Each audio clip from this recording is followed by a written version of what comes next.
बज के काफी नहीं हुआ था।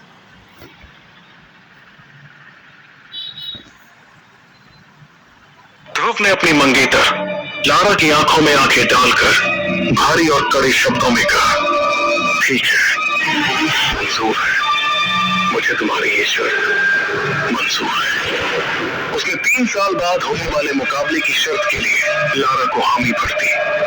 ध्रुव के इतना कहते ही लारा ने एक आखिरी बार उसे घूर कर देखा और फिर अपने बॉडीगार्ड्स के साथ शौर्य महल से बाहर चली। लारा भी हॉल के बड़े से दरवाजे तक पहुंची ही थी कि उसके कानों में एक लड़की की चेतावनी देती हुई आवाज पड़ी, रुक जाओ लारा। जैसे लारा ने मुड़कर देखा तो उसे गुलाबी रंग के गाउन में इरा दिखाई थी।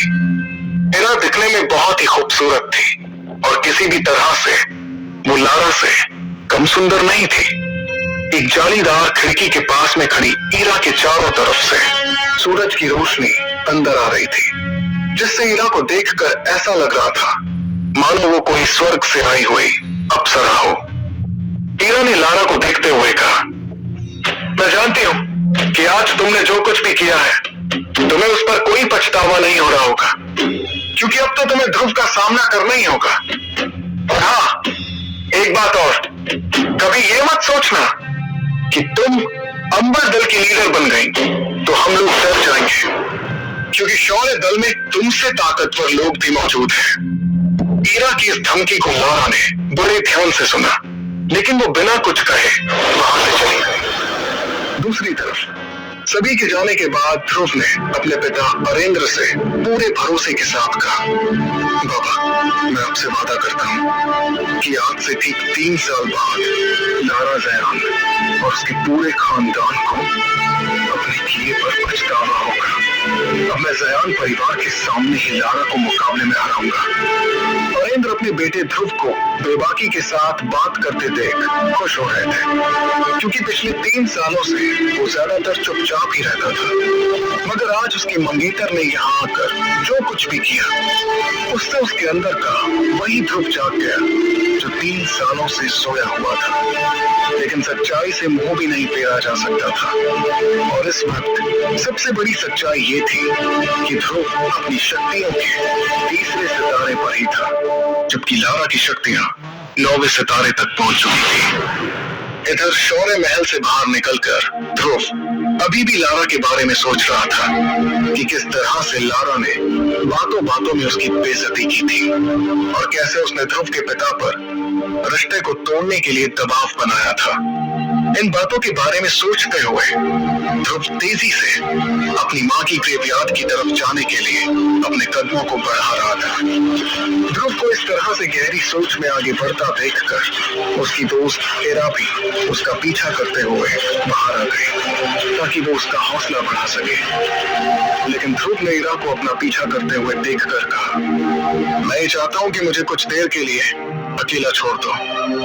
अपने सबसे अच्छे दोस्त से इतना सुनने के बाद इरा ने ध्रुव को कुछ देर के लिए अकेले ही रहने दिया। कुछ ही देर में ध्रुव शक्ति स्तंभ को देखते हुए अपनी माँ के समाधि स्थल पर पहुंच गया।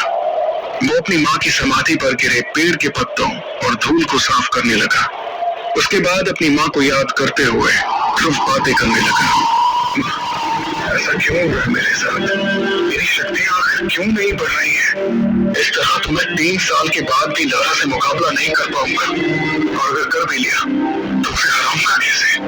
आखिर कैसे? इतना कहते हुए हताश होकर ध्रुव ने अपना सर माँ की समाधि पर रख दिया और अपनी आंखें बंद करते हुए कहा, 3 साल बाद सब कुछ खत्म हो जाएगा। माँ, अगर मैं अपनी शक्तियों को वापस हासिल नहीं कर सका तो पापा को पूरे विश्वदोरिया क्षेत्र के सामने शर्मिंदा होना पड़ेगा। अपनी माँ से बातें करते करते ध्रुव का गला सूख चुका था।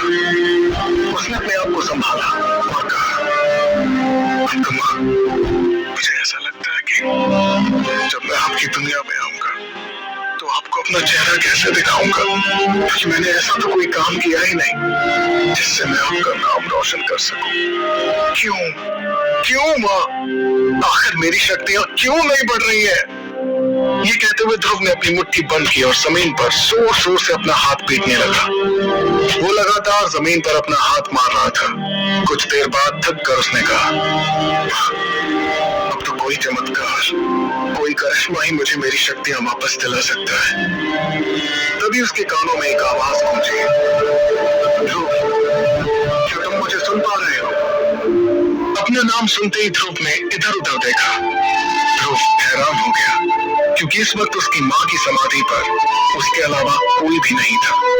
तभी उसके कानों में दोबारा वही आवाज गूंजी, ध्रुव, ऐसा लगता है कि तुम किसी मुसीबत में हो और तुम्हें थोड़ी मदद की जरूरत है। इस बार इस आवाज को सुनकर ध्रुव अपनी जगह पर खड़ा हो गया और समाधि के चारों तरफ घूम कर देखने लगा, लेकिन उसे वहां कोई भी नजर